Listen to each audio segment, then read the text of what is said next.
What's up, everybody, and welcome to another episode of Wrestling with Johners. This is episode 145, and this is another episode, another interview in partnership with Turnbuckle TV. So I'm excited to have my next guest on, who in finding out about the man and about his work, I've become a massive fan of his already. So I can't wait to kind of talk to him more with my listeners and viewers. But he's got an amazing and a very, very inspirational story. Please, can I introduce to you the ultra-talented artist and designer, an all-round awesome dude, Rich Baker. So, Rich, great to have you on the Wrestling with Johners podcast. And how are you doing, my friend? Bloody hell, HBK, overselling it like... Wow, that was so well, I put a lot of effort into my intros, and it's all justified. Wow. It's all justified. Well, thank you for that. I'm doing much better after hearing it. So, cheers, my friend. Well, there we go. My work is done. But I mean, for all of my listeners that may not be too familiar with your work, and they will be obviously after listening to this podcast, you've really come into prominence over the last 2 to 3 years, I'd say, with your T-shirt designs for the likes of Cody and the Bullet Club and members of the New Japan commentary team and Kelly Kross, and we're going to get into all of that very, very soon. But one thing I always start my interviews with, especially when it's somebody I haven't spoken to before, Rich, is about the wrestling fandom and how it all started, going all the way back to day dot when, I don't know, a friend or a family member turned on the TV or introduced you to pro wrestling somehow. So can you remember them kind of, weary days with your early fandom when you first clapped eyes on pro wrestling? Yeah, totally. It's pretty crazy. Like I've got an insane memory. So like I remember being, like 3-4 years old, sat with my granddad, watching the old British wrestling on a Saturday night. Yeah. And it was like Big Daddy, Giant Haystacks, all those guys. And I was a huge Big Daddy mark as a kid. So used to watch that with him, sat on his lap, eating cheese onion crisps or whatever. And then I'd go down so on our local beach ride on the Isle of Wight, there's there used to be, I don't know if it's still there now, some trampolines like set into the ground. So you'd have these trampoline mats and you'd pay for so long on them. And I used to go and do wrestling moves on myself on these trampolines, like at 3-4 years old. Mum always tells the story. And there was this afternoon where I was down there and did a sort of backdrop onto my neck and shoulder blades and just sold it. Don't do this at home, kids. Don't do this at home. Definitely don't try this at home. And I sold it. Like I just laid there like I'd broken my neck. And my mum's freaking out. All the other first bump. Yeah, all the parents freaking out and all this. And I just popped back up to my feet and just started bouncing again. And they're like, "Oh my god, what is he doing?" And that was it. Like from almost literally year dot. Like I've been a wrestling fan. It has been a lifelong odyssey.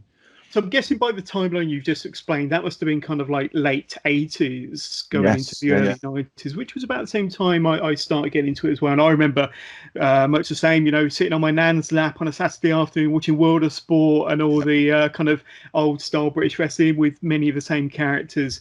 But no, good times. But obviously, you were very, very young when you first clapped eyes on pro wrestling. As you were kind of getting older, who were some of the larger-than-life characters that kind of really jumped out at you and kind of captivated you even more than Rich? Yeah, I mean, it's obviously when we get to the point where WWF came into my life, I would have been around about 9 years old. So it was about WrestleMania 9 kind of time, the Caesars Palace parking lot one. Yeah. And so I was seeing people like Bret Hart, Hulk Hogan, Shawn Michaels, all the big names, Jake the Snake. And for me, Bret Hart was the quintessential professional. Like I kind of, growing up, I never really had any strong male role models of any note. So I took a lot of cues from what I saw on TV. So Bret Hart was the professionalism side of it. Shawn Michaels was like the cockiness, that arrogant confidence, the rock star swagger. And then Hulk Hogan was the, say your prayers, eat your vitamins kind of good guy bit. Yeah. So I took sections of all of them and then loved like the darkness of the Undertaker, even though he scared the living hell out of me. Oh yeah, I've been at that age, definitely. Oh my god, yeah. But I looked at all of those characters and kind of just thought, wow, they are what I should aspire to. Like I don't know why that resonated so strongly as a kid, but even now, like I'll see wrestlers that are, like you say, larger than life, that I just look at them and go, God, if I had 1 ounce of your confidence or any of it. And it just, it really helped me sort of form myself growing up. You do, So, because these characters, as we've mentioned, they're larger than life, but they're role models, they're kind of real life superheroes, and people do look up to them and aspire to be like them. But yeah, I mean, are there any kind of like go-to shows from back in that era that you kind of, on a grey, cloudy Monday morning, you have to flick on the TV just to kind of relive their memories? yeah, I do go back and watch WrestleMania 9. Like, I know everyone craps on it and thinks it's like one of probably the worst WrestleMania, but for me, it's got such like a fond memory of myself and my little brother just watching it and emulating it, and mum banning wrestling from the house right just before the Attitude Era started because we beat the crap out of each other. But yeah, those eras, like I, funny enough, grew up mostly as a WCW kid.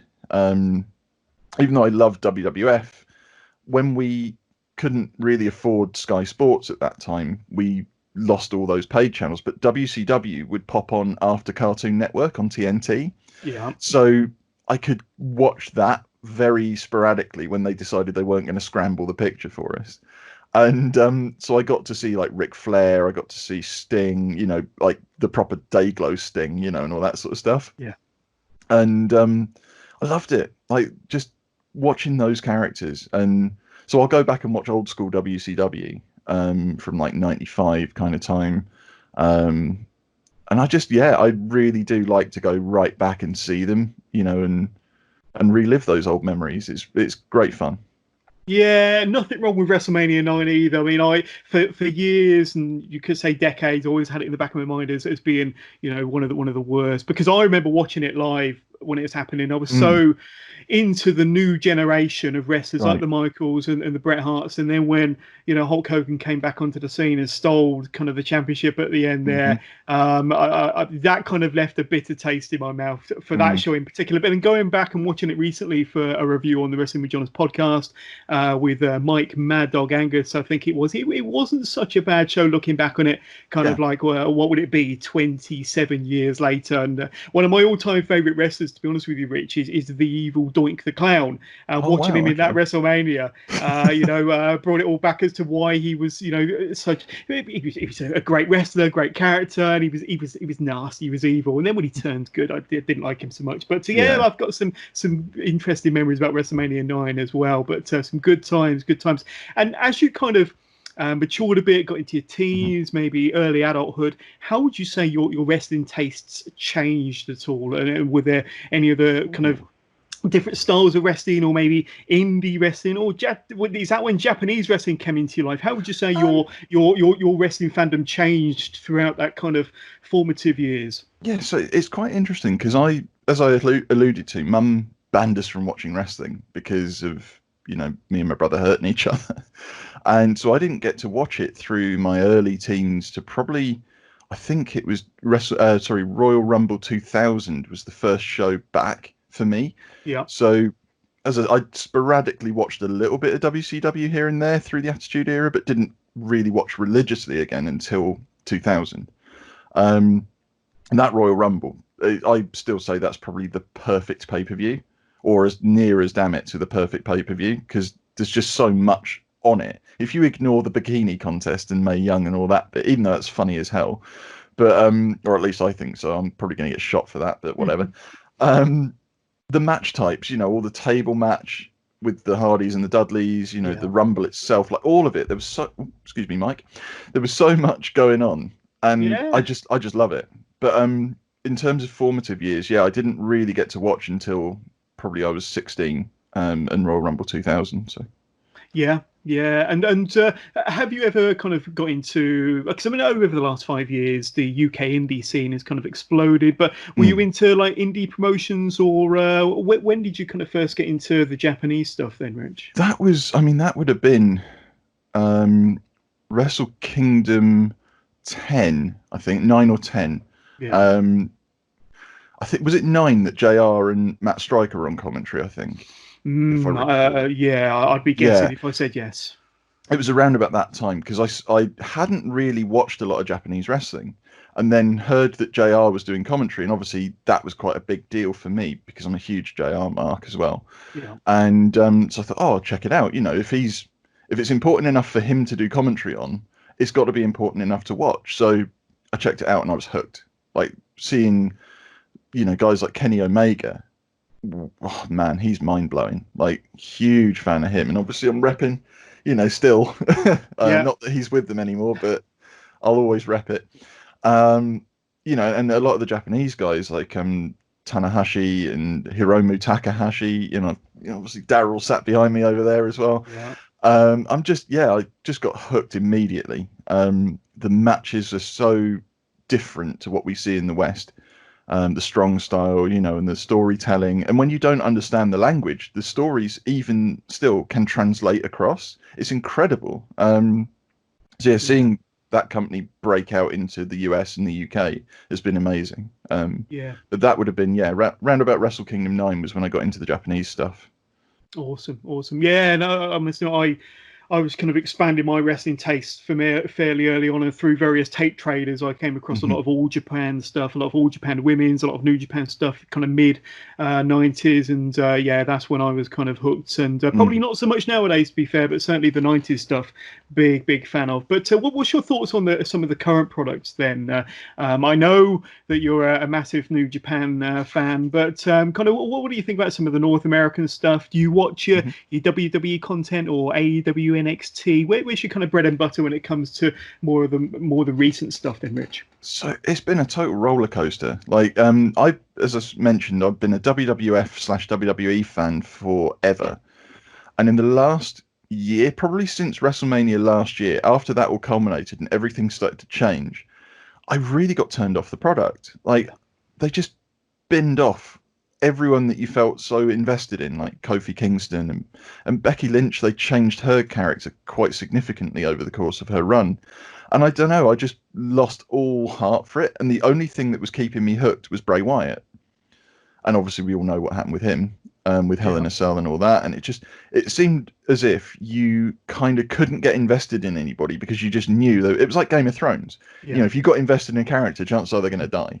So I just kind of lost heart in them. And obviously, as you mentioned, AEW was on the rise. Got so into that. Love what they're doing. Is it perfect? No, but it's a work in progress. People forget that it's such a brand new company, and that is testament to how well they're doing, is that people are treating them on the same level as WWE, even within their first couple of years of existence. So all credit to what they're doing. I think it's fantastic. Love Impact Wrestling, have done since the TNA days back in 2003 to around that time. I got into it around 2003, and love what they're doing still. Again, not perfect, but there's some great talent there, really good matches. Their women's division's electric, and always has been. So I do enjoy some good old North American stuff. Yeah, good. You go back to your points regarding AEW and Impact. You're quite right. They know they're not perfect, but you can see that in their weekly products because they are trying new things. They are experimenting. They're not afraid to experiment, and they're not afraid to kind of pull back on things that aren't working. So whereas WWE are kind of quite regimented, regardless of what people think or whether it's working or not, but AEW and Impact, very impressed with their work also. So staying with the current scene, who are some of the guys and girls that are really kind of doing it for you as far as your fandom right now? Any individuals that are really kind of doing the business for you? It's so hard to pick because there's so many now. Obviously, I'm forever going to be a Kenny Omega mark. Like, he's just the best. Nothing wrong with that. Yeah. No, I am 100% behind him. Cody, obviously, as well, for many reasons, but been a fan of him since like the Dashing days, back in WWE. And just guys like Hiromu Takahashi, love what he's doing. This could be a 5-hour podcast if you ask me to list everybody that I'm a fan of. So that'll be the part 2 of the Rich Baker interview. But some top names there that you've dropped already. And I mean, if you think of any more during the course of the podcast, just randomly shout them out. Just randomly shout them out, and I'll wonder what you're on about. But so let's kind of kickstart this story with yourself. I think it'd be fair to say that your story kind of started around 10 years ago when I think you really captured your entrepreneurial spirits. You're massively into your music at the time. You're massively into your drumming. You started a drum equipment store on the Isle of Wight. So tell us about kind of how that came to fruition and your journey with the drumming store back in 2010 then, Rich. Okay, yeah. So we prefaced that with a little bit of 2009, where I had been working for a bookmaker's for about 5 years and was struggling with some pretty severe back pain. There was a couple of months where I couldn't really walk properly because of the pain. And I was told by a physiotherapist to either give up drumming or give up walking. Those were my two options, essentially. Wow. At 25 years old, prime of your life sort of thing. So I sat there and I thought, well, you can give me a wheelchair and a set of bongos because I'm not giving up drumming. That was my exact response to him. And I thought, well, if I can't gig and if I can't do this thing that I've done since I was 10 anymore, what can I do, to continue it? And the idea of teaching came up, and I started teaching a friend of mine. She picked up drums really quick. She was loving the lessons and all that. I thought, this is really enjoyable. And I was storing my drum kit in the living room at my parents' place.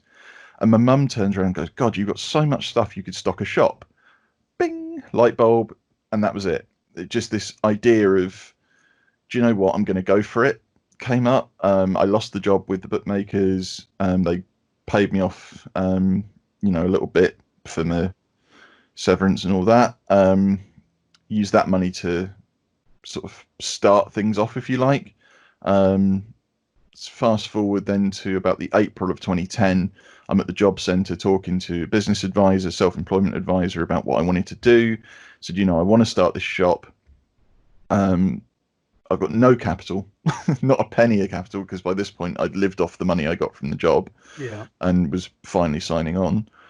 So he said, well, look, let's look a year ahead, get it set up for April 2011. I said, well, it just won't work. I said, there's no way it works if I don't get it open by Christmas this year.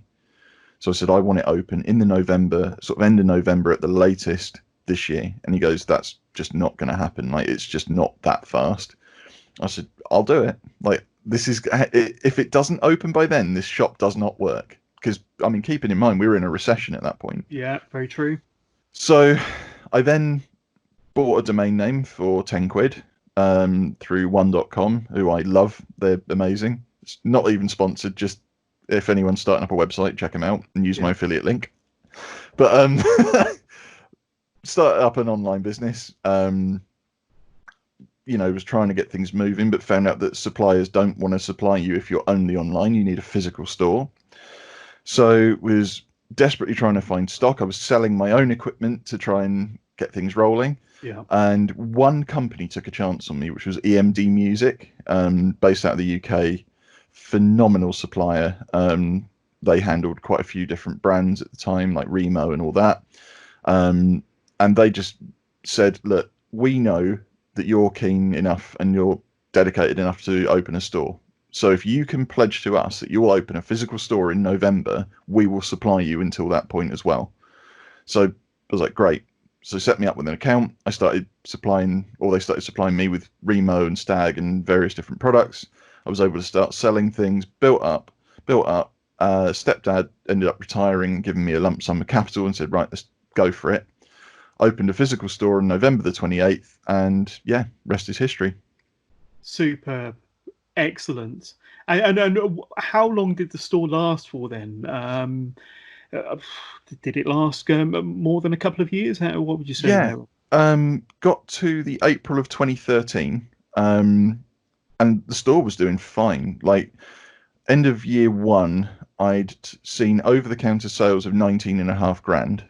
And end of year two was 28.5, give or take. So it was growing, and it was predicted to be within about 5 or 6 years, 100 grand a year business. Yeah. And again, in the middle of a recession with no capital. So, it was a lot of hard work, but it was worth every second of it, and I loved it. And closing it was the hardest decision I've ever made. But at the time, the reports I was hearing was about 8 music shops a week were closing, in and around 2013. There was a lot of people were going bust. A lot of people were closing their doors, changing tack, cutting their orders back. And I just sat there and I thought, do you know what? With everything that's going on in my life right now, I can keep this going and kill myself working so hard through everything. Or I can get out now while I'm ahead, not in debt, and focus on teaching solely, you know. And that was kind of where I made my decision, was based around life factors and everything else. Yeah, and it was probably a good decision at the time, I'm sure. But skipping ahead then, you mentioned very briefly 2013. Now, in my research, 2013 was a could be described as possibly one of the worst years of your life, but also probably one of the most pivotal years of your life as well, Rich, for so many reasons. What can you tell me about that time of your life, 2013? I suppose from January 2013 onwards, really. Oh boy, yeah. I mean, you're spot on. It was easily the worst year of my life. So we started the year with my marriage was in decline. She and I had been rowing a lot. There was factors involved there, which we'll come to. February, my gran passed away. She'd been pretty severely ill, bedridden. And she was my life. Like, she was my absolute world, and losing her broke me and still breaks me even now. Yeah. I miss her terribly. And so we go from there into the funeral was in the March. Birthday was sort of mid-March, and that was a hard one to even celebrate. April, as I said, I had to close my business. A week after that, my great aunt died. Then I'm still going through all the marriage problems. That kept manifesting and manifesting to a point where we get to sort of summertime, and basically she was a functional alcoholic and would hide her drinking, and it was that sort of gaslighting kind of thing where you're led to believe you're just seeing what you want to see, and she'd be arguing with me over every little thing, and it wouldn't be anything that made sense. Like, one of her biggest problems with me was that I didn't do enough around the flat. So, and I keep in mind I was working 6 days a week and doing 96 hours a week, so I was fully focused on trying to make my business work. So again, as I say, the decision was made to close the shop, and I approached it with her and I said, look, I'm closing the shop because I don't want us to end up in a situation where there's crippling debt. So I'm going to focus on teaching. It will increase my income so I can contribute more money. It will mean I'm working 2 days a week instead of 5 or 6. So, because I'd only be teaching a couple of days a week, so I can spend the rest of the week doing housework and keeping the flat nice while she was at work. I said, you'll never have to lift a finger around here again, and all that. And that wasn't good enough because she had to work 5 days and I'd only be working 2. I mean, I don't know how many of your listeners can relate to that situation, but in my head, there's no logic to, you'll never have to do housework again, and well, that's not good enough. So I don't know, but that was the kind of arguments we'd have. So as I say, the drinking thing kept going, and it just got to a point where I couldn't function as a human. Like, I wanted to do nice things, like do up the garden for her because she loved her gardening. So we went to B&Q trying to pick out wood creosote for the shed, and there was 3 options of colours. And Mum goes, oh, which one do you think she'd like? And I just had a massive panic attack and we had to leave because I couldn't choose a colour of creosote because I knew whatever I picked would be wrong. And it was just that kind of thing where I just broke as a human, to a point where I had a chat with a friend and he said, look, I was in this position and we went through marriage counselling and everything else. And the guy told me, he said, you are not responsible for someone else. You have to save your own skin and your own life before you go completely off the rails. He said, if they don't want to help themselves, you will never save them. Yeah. So that resonated, and it just kind of spiraled from there, where we got to a point where she ended up attacking me physically, which was just horrific. I got taken back to my parents' place by police for my own safety. Like, it was just this hellish year. Yeah. And that culminated in my health completely declining. And I ended up a calendar year to the day after my gran passed away, I ended up having major surgery to remove my gallbladder, which was poisoning me from the inside. And the surgeon even said, if we'd left it much longer, you wouldn't be here. Mm. So yeah, it was a bit of a year, you know. You can say that again. You can say that again. So how did you cope with what had just happened, and what did you do to move forward from that point in your life then?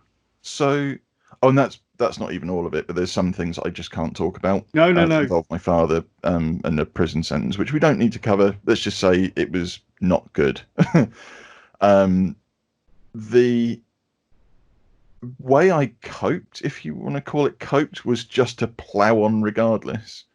And I took no time to process any of it. I took no time to deal with any of it. I just got on and just pressed forward, tried to resurrect the drum shop again, tried to start up a furniture company, tried to start up all manner of different things, and nothing was sticking. I went from job to job. I was just kind of floating for about a 2-year period of just total drifting. Ended up working for HMRC, which is like our tax office, doing tax credits, and everything in that job was a trigger point.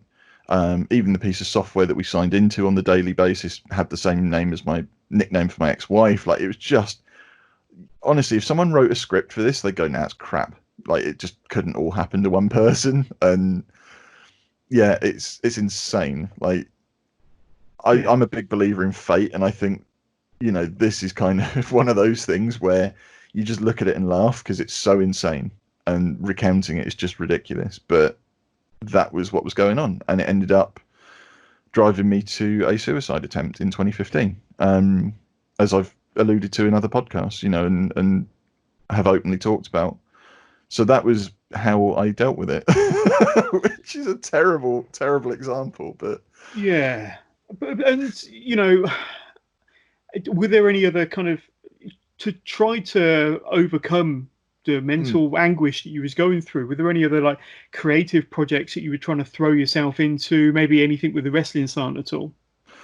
I hadn't really got to that point. I mean, obviously there was post 2016, we kind of got back towards Smack Talk, which was something I'd looked at in 2009. It was a suggested name for a YouTube channel that were looking to rebrand themselves, and I came up with it then. They didn't use it because it went to a fan vote, and I think something else just pipped it or something, but whatever happened. But I thought it's too good not to use at some point. Kept it in my folder of unfulfilled projects. And as I say, got to this point where I started going to Rev Pro shows with my friend Gaz and, you know, a few of the others from work, and we're all wrestling fans, and we decided we were going to go to WrestleMania and all these dreams, you know. And then he's a cracking artist, and I had only just started to get back to drawing as a way to cope with my mental health problems. So he actually came up with the idea of designing shirts, and he was saying, like, we should do some wrestler designs, you know. He'd do the line art, I'd do the coloring digitally, and then lay out the shirts, and we put out limited runs just see if, you know, a couple of friends would buy them or whatever. And then I mentioned him about Smack Talk, so we started recording. We did the What If for the Marty Jannetty What If, and a couple of other top 10 lists and things like that. And over that period, it just started to build my confidence up a little bit, to a point where I felt like this was something that was going to grow.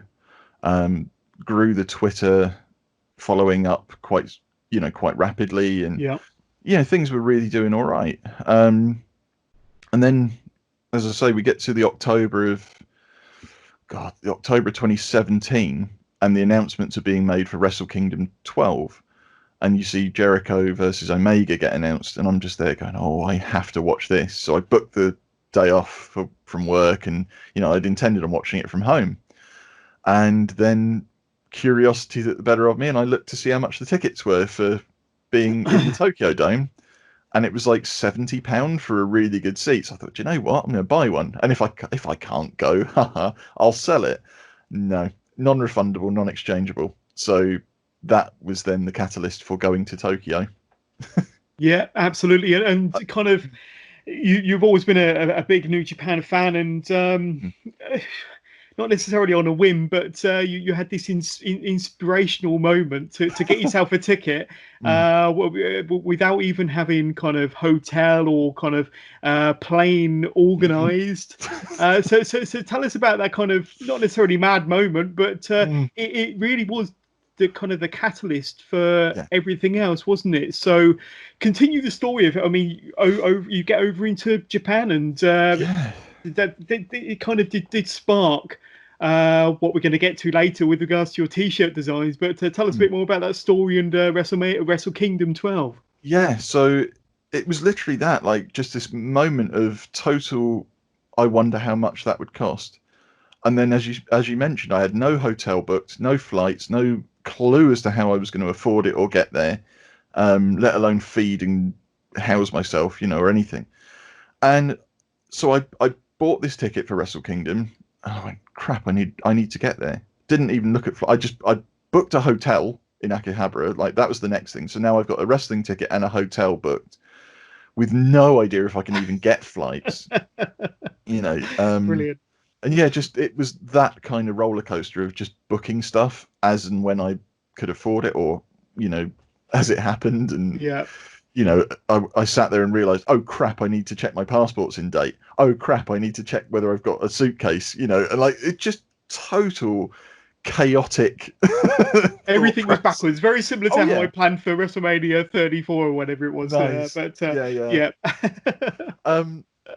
Just this total maniac idea. And then flew out on New Year's Day 2018 to Tokyo, landed at Narita.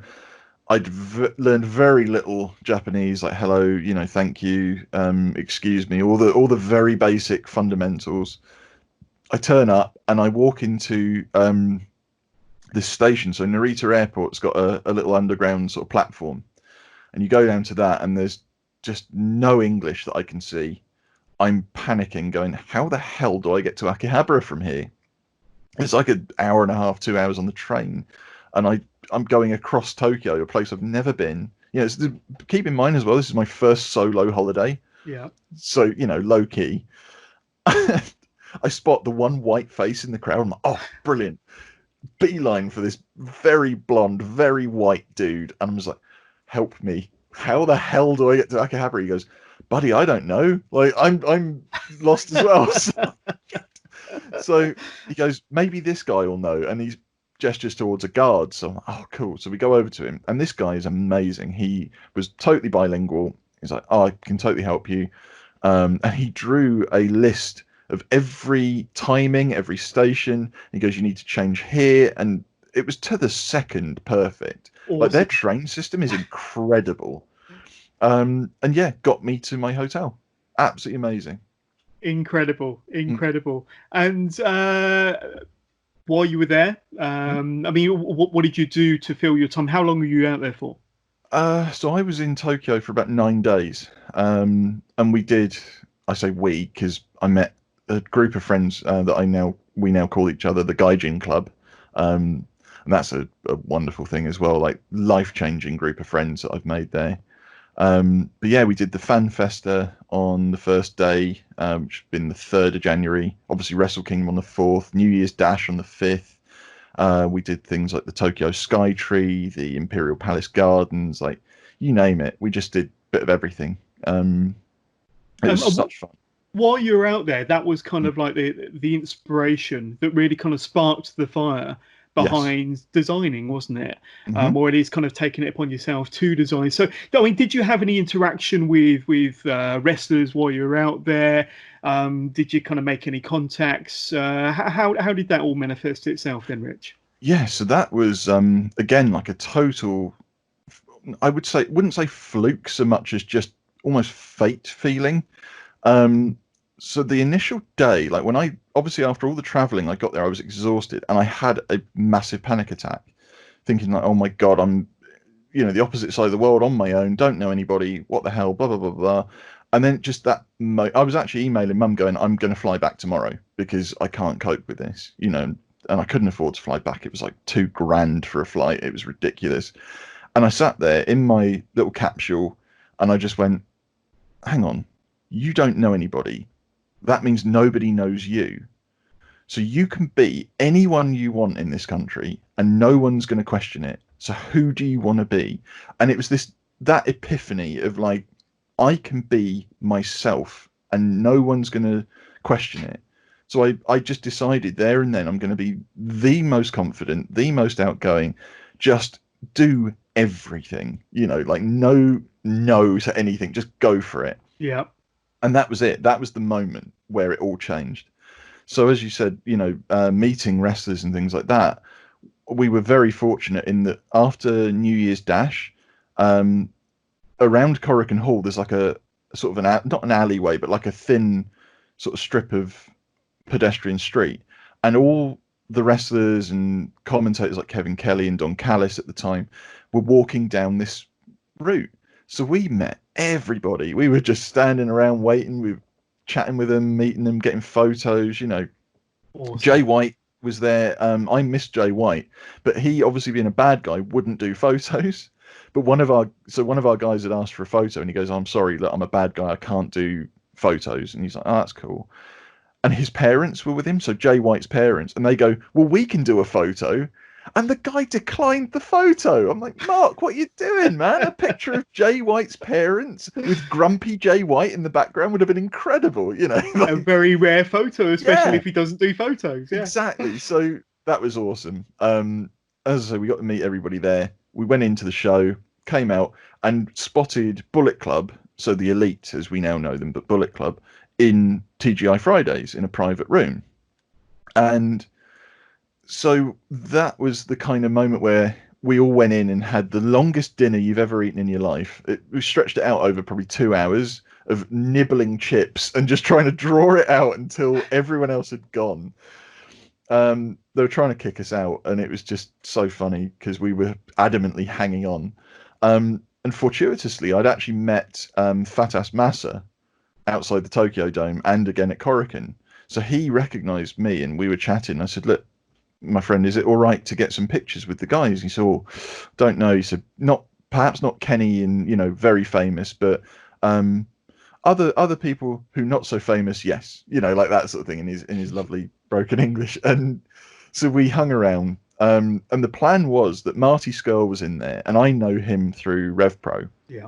So if he'd come out first, I was going to do the talking, and if anyone else came out, Matt was going to do the talking because he's proper. You can give it a bit of that. Yeah. And fortunately, Marty came out. I was like, "Hey, mate, how you doing?" "Hello, mate." And all this sort of English in Japan kind of chatter. And then we just, it flowed from there. We got pictures with him, with Brandy, with Kenny, Cody. A couple of the guys got pictures with the Bucks, and I will forever regret not getting a picture with the Bucks because I just was so enamored with Kenny Omega that I completely missed it. Even to a point where I'd said to Kenny, "Thank you so much. Your match was incredible. I flew halfway around the world to see you and Chris Jericho, and it was amazing." As Cody's walking by, and I didn't think he heard me. So in the group picture, there's the back row is Kenny, myself, and Cody. And just before this picture's taken, Cody turns to me, and I shake his hand. I say, "Oh, thank you. I'm such a huge fan of yours from, back in the dashing days and all that." And he goes, "Thanks." He goes, "So would you fly halfway around the world for me and the Bucks?" And I went, "Oh, God." And I went, "Yeah, of course," like, ding. Trying to get out of this situation. And he goes, "Cool, because we're going to put on like a super show later in the year. So are you guys all in?" And we didn't think anything of it. And we're like, "Yeah, of course we are." That then obviously became All In. Exactly. But that was in the January of 2018. And all those connections, like obviously Cody and Kevin Kelly, and a lot of those guys then became people I designed for later on down the track. yeah. And to think that they were already thinking of All In kind of that early on that year, because what was that September 2018 when All In took place in Chicago. Yeah, very, very impressive and an awesome story then.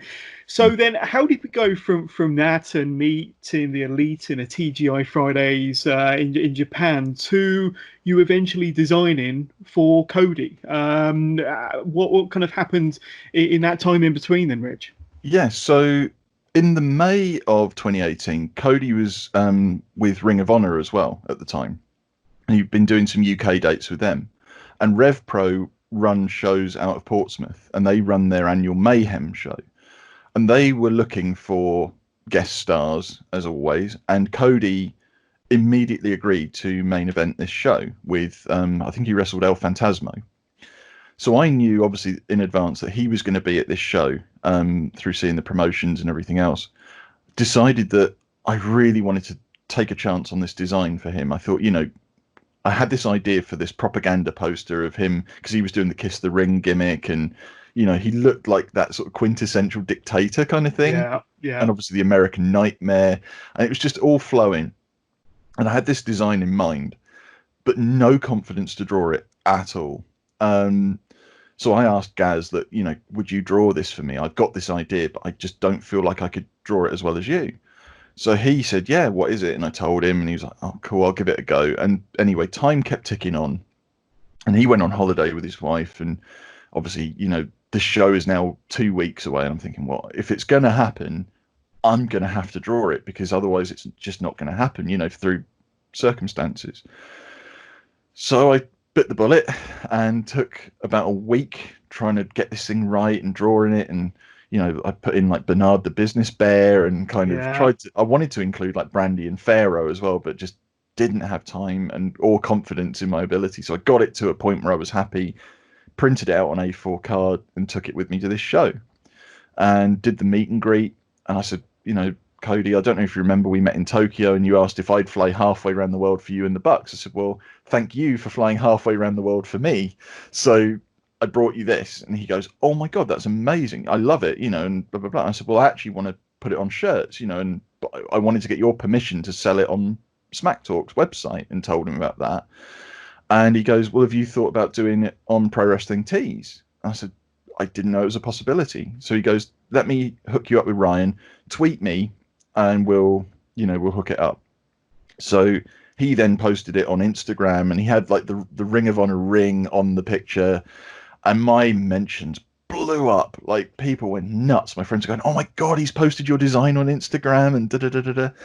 And it just went from there. The shirt launched, I think it was June the 1st, roundabout of 2018, and just that was a catalyst for everything. You're off to the races. Off to the races. So before we get into your other designs and interactions with Brandy and Cody and all that, what kind of talk us through the creative process for that design then, the propaganda? Because you said that you were dabbling with art throughout your formative years, but you weren't that confident in your abilities. I mean, is it something that you had to kind of redo and do again? I mean, was it a painstaking process for you?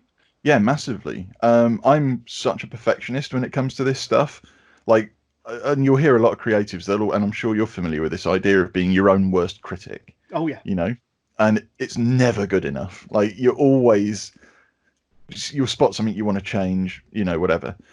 And I sat there, as I say, it was a good week of solidly working on this design. The flag background and all of the geometric shapes, nailed it straight off. Really happy with those. But organic shapes for me have always been really difficult. So I'll struggle with things like faces and hands and perspective of non-linear shapes. Yeah. So like arms that are like reaching out and things like that, it always looked weird to me. So that was a real kind of struggle, and I kept redrawing his face and kind of, I was never wholly satisfied with the face that I drew. But Cody loved it. Like, he was really happy with how it looked. He said, oh, you made me look really creepy. I love it. And I was like, really? Because I'm not happy with the face on this thing, but whatever.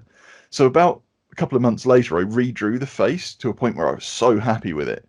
emailed it to Ryan. I said, oh, could you show this change to Cody and see if he'd be happy with us changing up the design? And he showed that to Cody, and Cody came back to him and he just said, man, I prefer the original. It just makes me look so creepy. You know, he's just like really obsessed with this original version. And, you know, so even then, but in terms of creative process, yeah, it was a good week solid of working on this actual picture of Cody. Yeah. Yeah, but that's and it. I mean, you had a goal, didn't you? You knew that you were going to see him at the Rev Pro show. You wanted something to produce to him. You'd already kind of taken a big deep breath, and you knew you were going to ask him. So, because you had the meet and greet, it had to be good enough. Yeah, it had to be good enough. Like that was awesome. Awesome. And of course, we're referring to, and I know you alluded to it, your kind of Cody propaganda design, your Cody propaganda shirt. So, I mean, I know that you met them again in Bristol at the Fight Forever show in December 2018. Did you have any other interactions with them when you were there? And did they kind of recognise you, remember you? Did they mention the shirt? How was your interaction with them back in December 2018? Yeah, so to get to that Fight Forever show, I designed their tour shirt. They had a competition running to design a shirt for that tour, and it was a voodoo doll of like Papa Shango. So it had the Papa Shango makeup on and had pins in it and the Fight Forever logo across its chest and all that, and they chose that as the winning design. So that got me 2 VIP tickets to go to that show, and I took my friend Mike, who had been the one that told me about the competition in the first place. So ended up there, and we got the meet and greet with them and everything else. And by this time I had the propaganda shirt, so I wore that to the event, because I thought, if I'm going to meet Cody, I want to be wearing the shirt that I designed for him the last time I saw him. Yeah. So yeah, he recognized the shirt. He's like, oh, you designed that, didn't you? And it sort of clicked. And we got chatting, and he goes, oh, you should totally design one with Pharaoh on it for me. You know, people love Pharaoh, so whatnot else. And he gave me a Nightmare Family shirt as a thank you for that shirt, you know, and it was just this cool thing. And I met Joe Hendry, who I'm a huge fan of, love his, you know, parody songs and everything else. And I thought, I've got to chat to him. So I go over to him. I said, oh, you know, Mr. Hendry, lovely to meet you. Such a huge fan. I'd love to design for you. And he goes, that's awesome. Like, what sort of things do you do? Do you do like cartoons? I said, well, I designed this, and not this. God, I wish I designed this. But the Cody shirt that I was wearing. He goes, email me right now.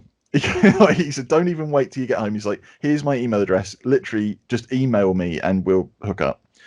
So I did, and we then ended up doing the Blue Album parody of Weezer Blue Album for his podcast. And he and I became good friends, and I've done more stuff for him since, for his YouTube channel and various things. But it's just, like I said, that Cody shirt was just such a catalyst for everything I've done since.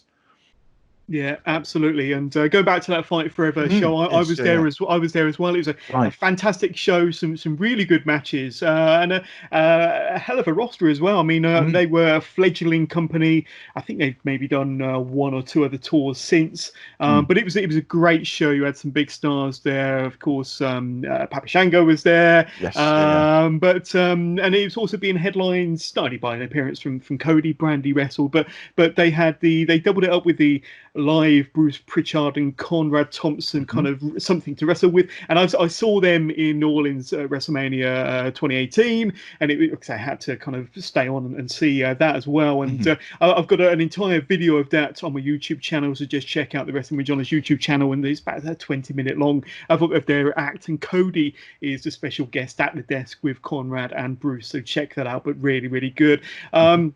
So going back to Wrestle-Kingdom 12, then that was also, as you mentioned, the kind of the catalyst for the Gaijin Club, because you were sat up in an area where especially marked out for foreign visitors. Is that right, for foreign wrestling fans? And, something like that. And tell us a bit about that, because the Gaijin Club has kind of taken on a bit of a life of its own. And you mentioned about the shirt you've got on there. You've actually got a Gaijin Club T-shirt, which has become quite popular as well, hasn't it, Rich?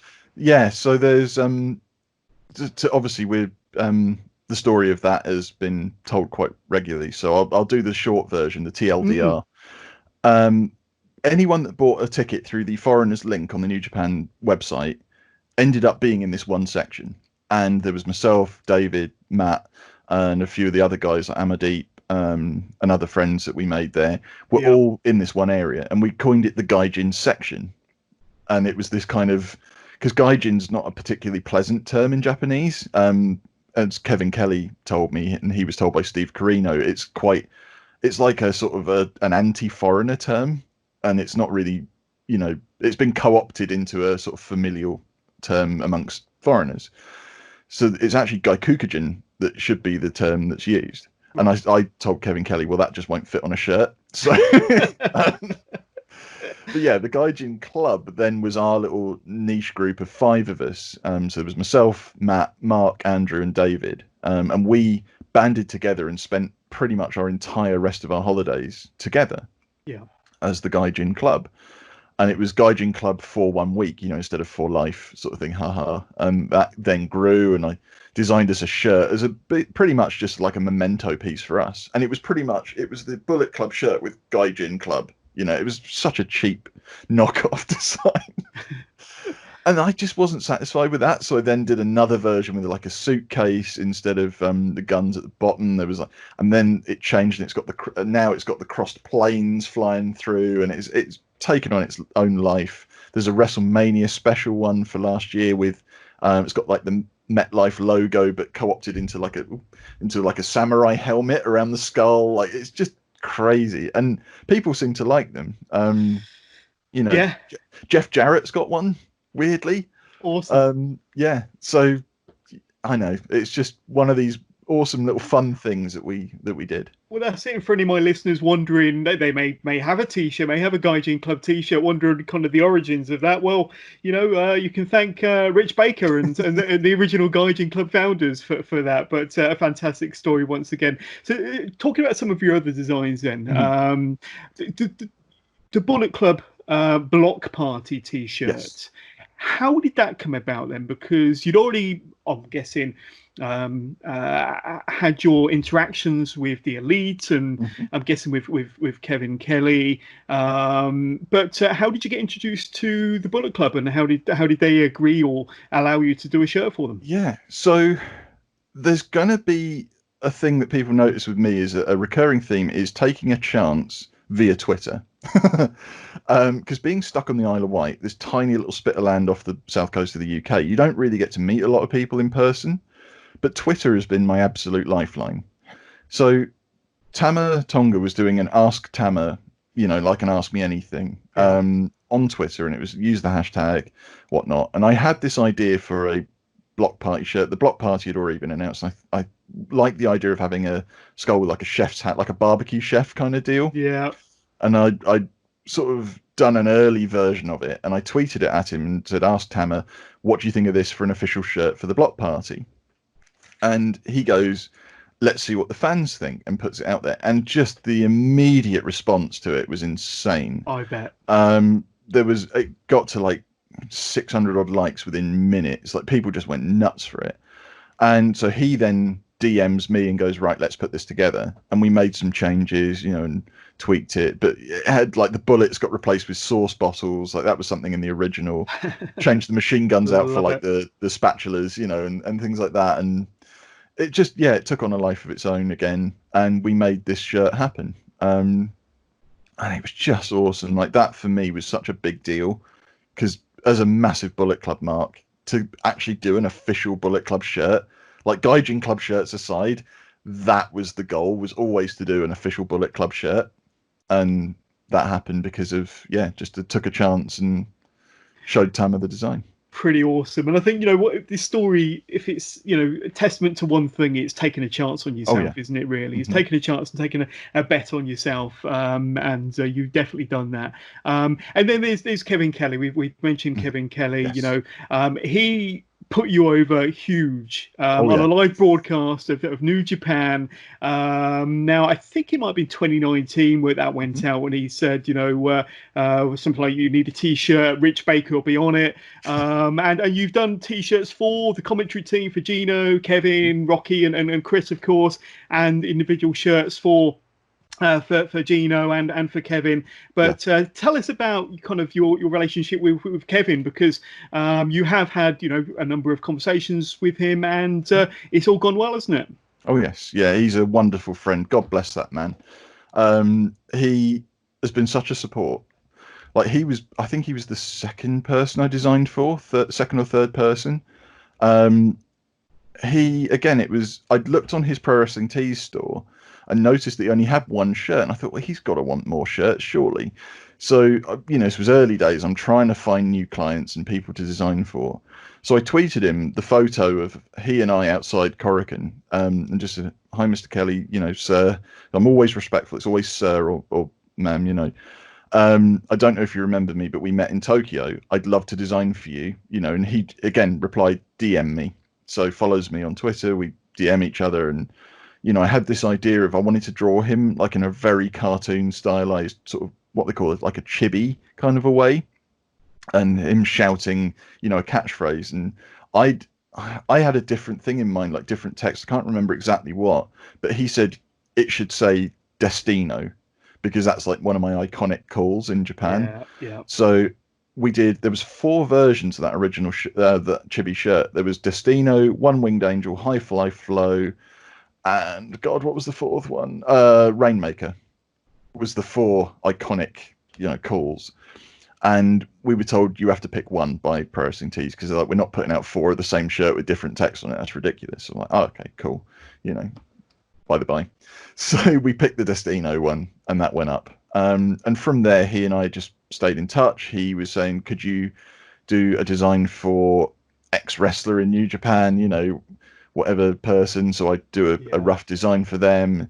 A couple of them never really went anywhere, but it was putting my hands to good work, and practicing and learning. And he was really sort of helping me out. Like, he'd tag me if people were looking for a designer, he'd mention my name, or he'd back me up and, give me that bit of credibility that I needed, along with the Cody shirt and everything else. It was that support of his that really helped solidify me as someone important, which I didn't know how to be.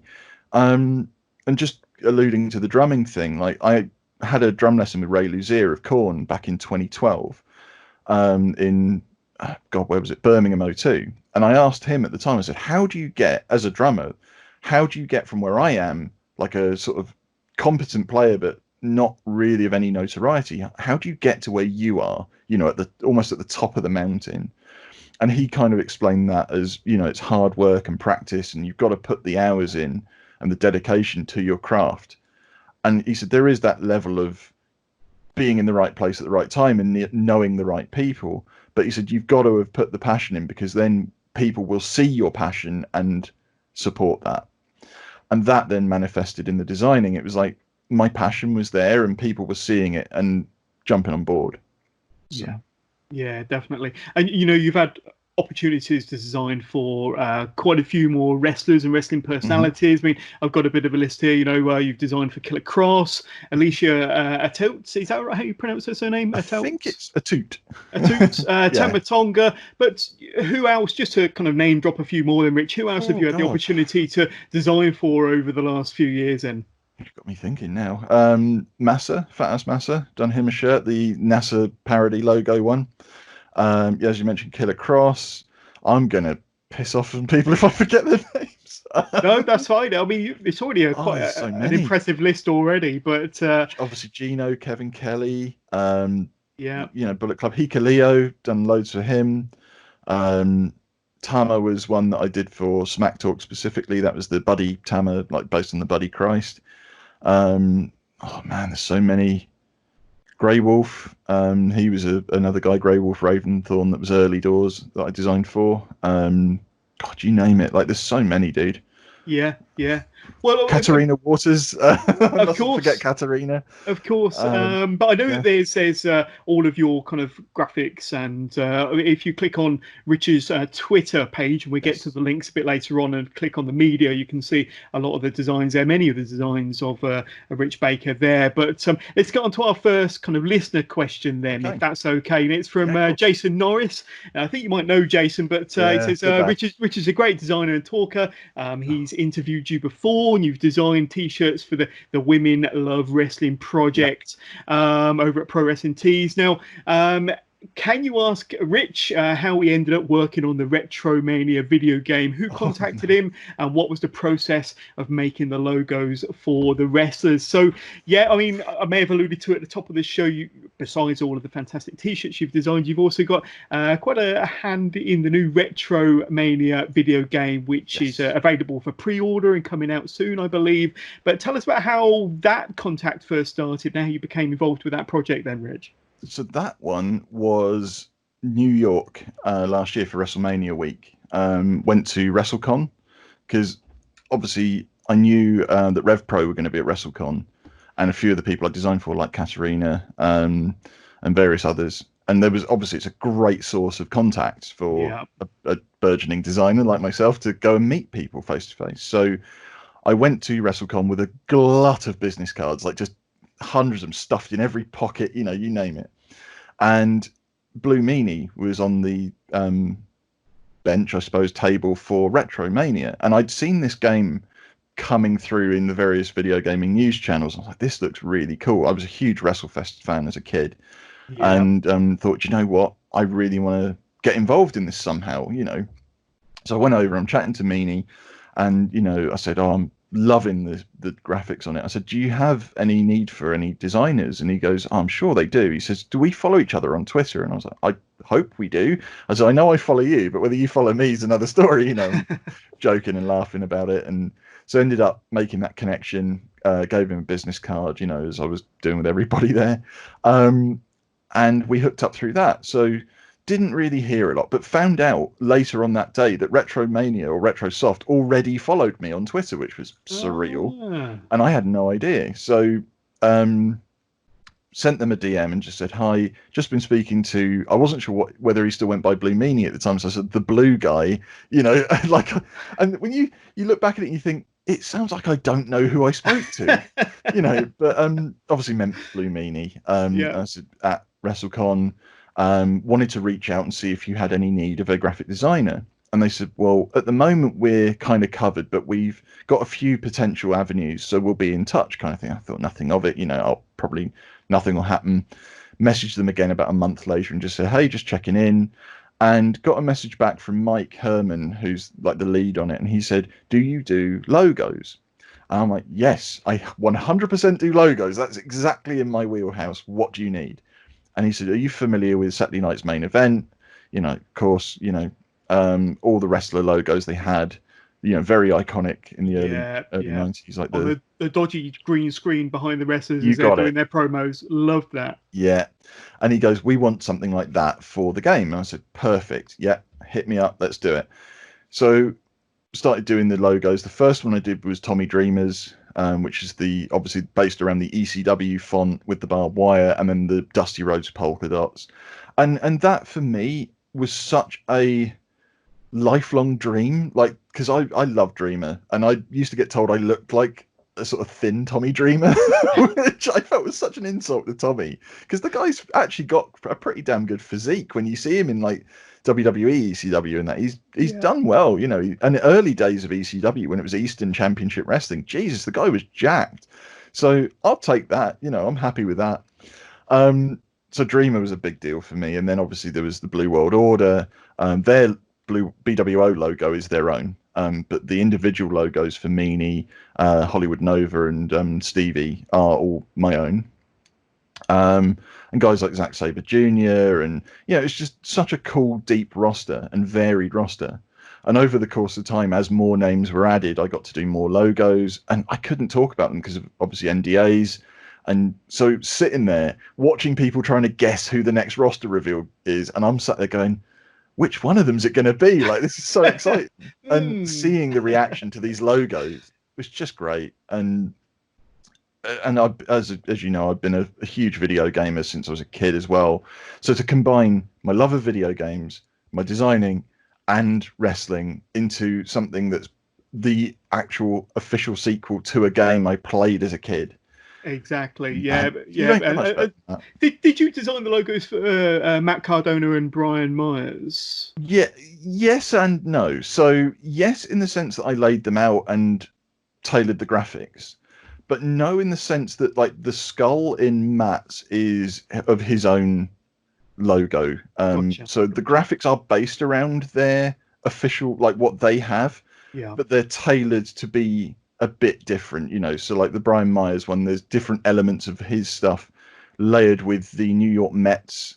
That I know he's a fan of the Mets. So I layered that into that style logo. And what I like to do is take elements of the person, but make it unique and give it that sort of me touch, you know, rather than it just be a carbon copy, because it would have just been so easy to grab their logo and shove it, you know, as is into the game. But I wanted to give it something that was a little bit different. Yeah. Um, Yeah, and make it unique to the game, because the game itself is very unique and has its own style, doesn't it? But have you had any feedback from any of the wrestlers about some of the logos that you've designed for them then? Not directly, but I have, obviously I've seen them retweeting a lot of stuff, and each logo is sent to the wrestler for approval prior to it being okayed, you know, as a final design. So a few of them have had iterations that have changed over the course of the process, but they are all sent to the wrestlers, and most of them have been immediate okay, yeah, love it. So that's again a huge compliment. Indeed. Yeah. And before we move on to some more listener questions, did you have any other involvement in any other aspects of the game? So there's obviously the what you can talk about. What you can. Yes, yeah. I'm very careful to edit what I can't talk about. Exactly. But, fortunately, we're now so close to release. There's not a lot left that's not been revealed. So obviously, the NWA connection was such a huge thing, and not being able to talk about that was mega difficult, because like that's a massive thing. And when that was in pre-production, like the graphics were being put together, I actually started working on a sprite sheet for the £10 of gold on the entrances. And I actually pulled the plug on it, because I personally wasn't happy with my sprite art, because it's not something I'm very familiar with doing. I've dabbled in it, but I wasn't confident enough that it looked good enough to be in the finished product. Again, that perfectionist thing. But I have got a semi-completed sprite sheet of NWA £10 of gold title belts, and that would have been awesome if it had been my sprite art. But other than that, it was things like I did a couple of the little VS, you know, the verses for things like that. Yeah. But otherwise, it's mostly my work is around the logos. Awesome. Oh, and of course, the arcade cab for PAX East was the other thing. Right. Yeah.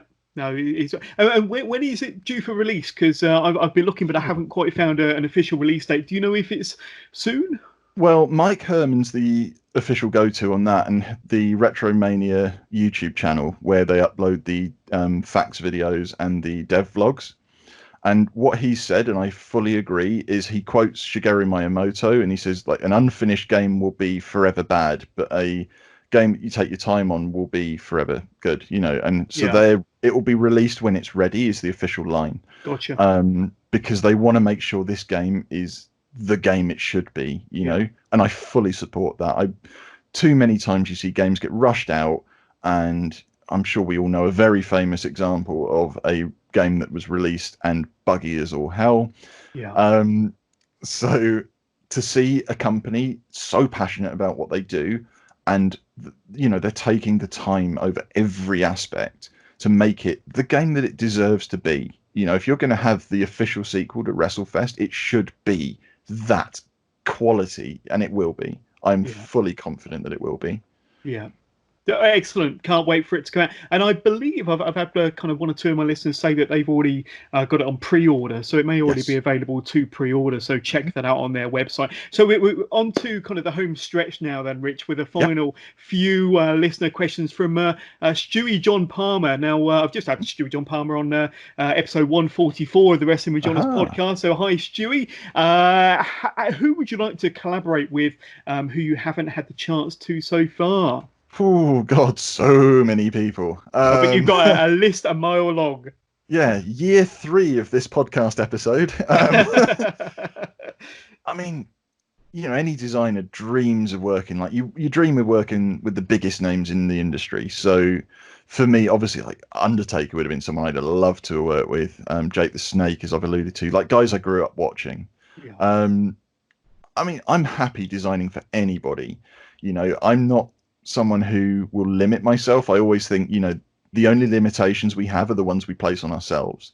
So if I was to say I only ever want to work with these 5 huge names, and then I'm doing myself and everyone a disservice because I'm ruling out so many. So for me, it's kind of like whoever wants my design work done for them, come at me, let's do it, you know. So there's not really a quintessential list, but obviously, you know, you can take from that.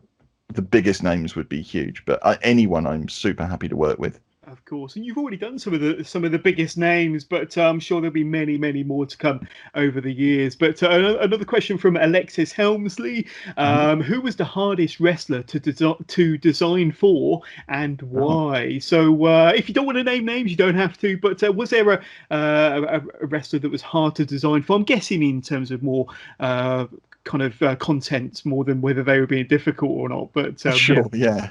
Is Alexis Helmsley, is she any relation, do you think? Or No. I mean, no? Lexus Helmsley is actually one of the hosts of kind of Wrestling with Johnner's sister podcast, Aha, Turnbuckle Arms. So very Alexis good. hosted episode 1 of that. So I do know Lexi very well. But yeah, so how would you answer Lexi's question there? After that beautifully unplanned segue as well, that was really cool. So No, how not would I planned. Not No, planned. no, completely. I mean, I've kind of alluded to it already with Cody, that original propaganda shit, because it was such a departure from what I was familiar with doing, and having that crippling self-doubt. Like, I can't stress enough how much that will limit you as a human, like not just as a designer, but in every walk of your life. Like, self-doubt and anxiety is such a crippling mental illness that it was something I had to overcome to be able to have the confidence to show him that design. And I took, as I say, I took about a week, you know, meticulously redrawing. I think there was like 5 iterations of Bernard the Business Bear, and like, you know, and Cody, God knows how many times I redrew him. But it was that personal demon that I had to overcome to make, which, yeah, I'll try again in English. That personal demon that I had to overcome to be able to do that design in the first place. And without having overcome that, none of the rest of this happens. So, you know, hindsight being 2020, looking back at it, yeah, that's the thing that was really the hardest. There's no one person that's been super difficult to design for. Everyone's been really cool.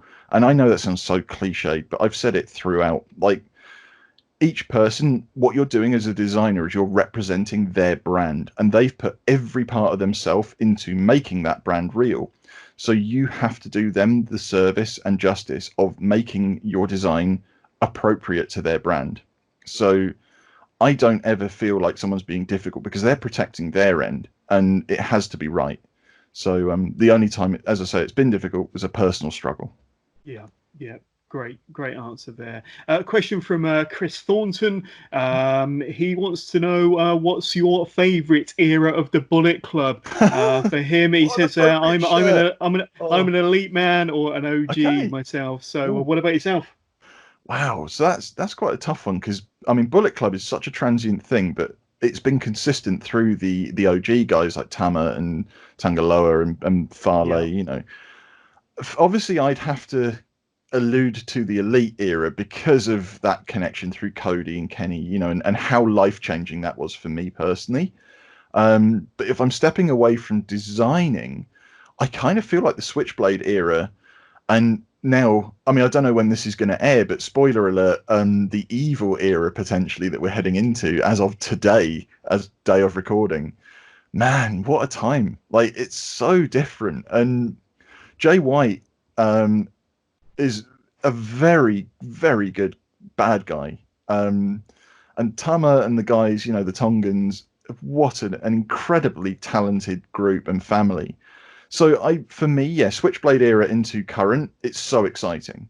Yeah. Like, as I've said to other people, the best is yet to come for Bullet Club.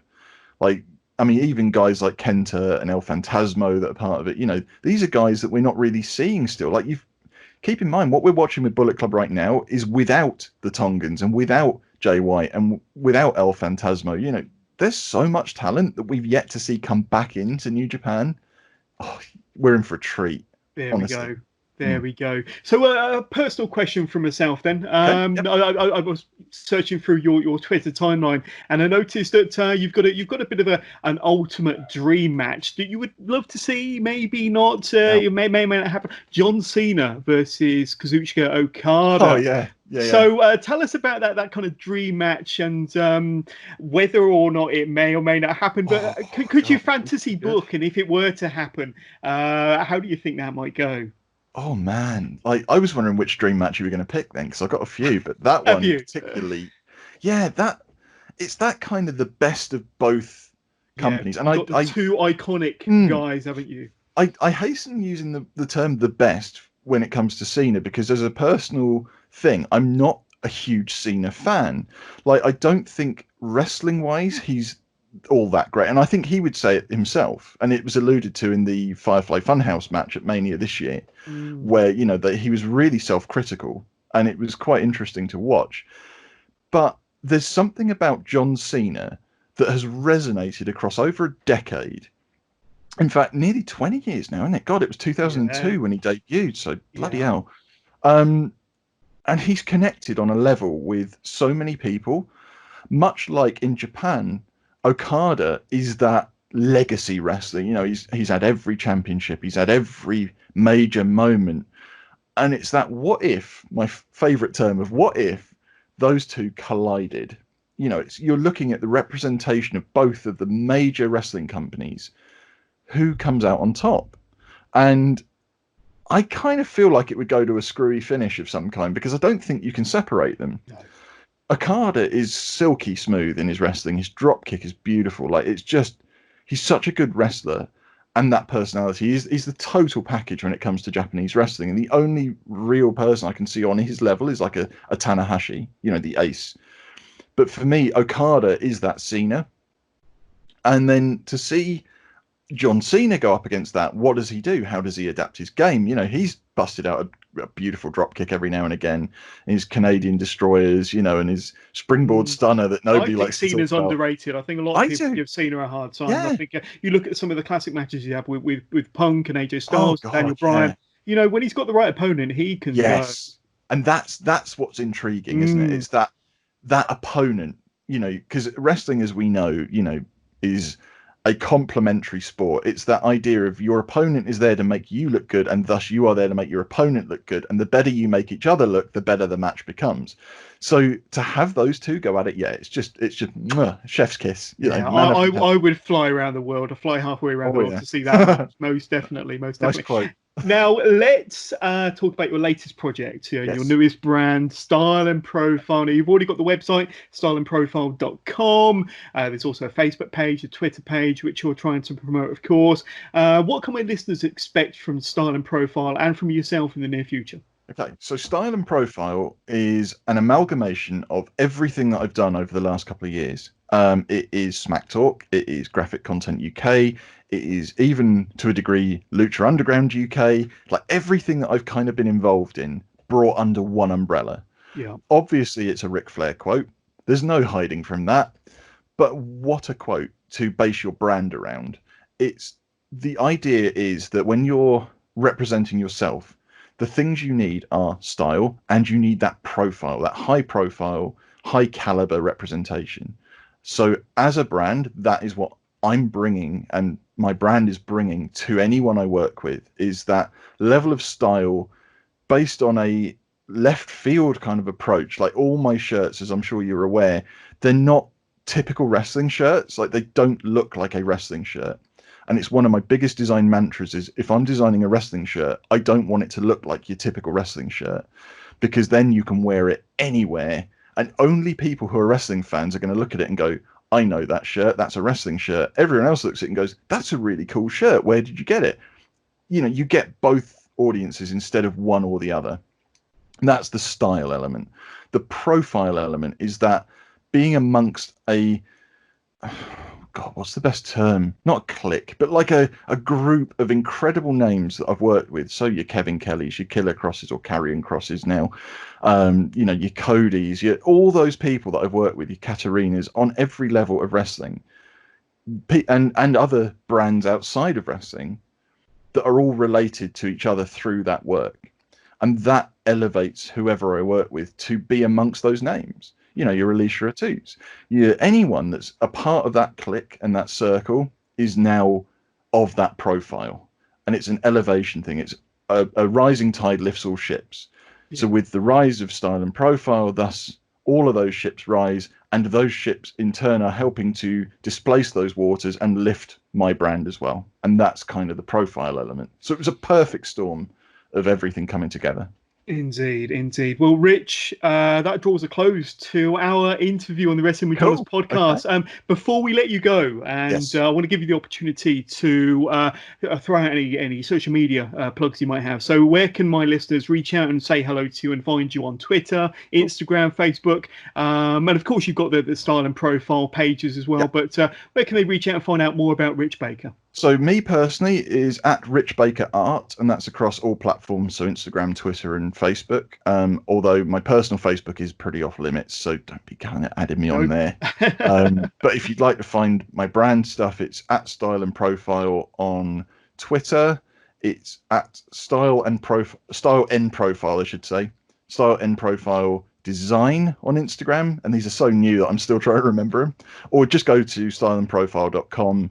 And there'll be links on there, so it's easier to find them that way, I should think. Yeah, and we'll make sure that all of those links are added to the description, so all of your social media and where they can find your podcast. But before we go, I just want to leave you with this Rich Baker quote from his Twitter. He says, you know what's crazy? We aren't programmed to cope with the entire world's worth of issues at once, but here's the catch. If we focus on making our immediate surroundings the best they can be in kindness, love and empathy, then the whole world gets better as a result. So how about that? But Rich, thank you very much. You've been an amazing guest. It's been an amazing story, very inspirational story. Wish you nothing but the best for the future, and thank you very much for coming on the podcast, my friend. No worries. Thank you for having me. It's been a blast. You're very, very welcome. So there we go. Please keep it tuned to the Wrestling with Johners podcast. And if you've enjoyed listening or watching this episode, please don't forget that ever important follow or subscribe button so you can be notified every time a new episode drops. Don't forget to tell your friends, tell your family, and don't forget to subscribe to all of our social media links as well. Thanks again to Rich one final time for coming on the Wrestling with Johners podcast. Nice. Thanks to Turnbuckle TV for being such excellent sponsors of the show, and thanks for all of their support. And thank you to everybody for listening. We'll catch up with you all again soon.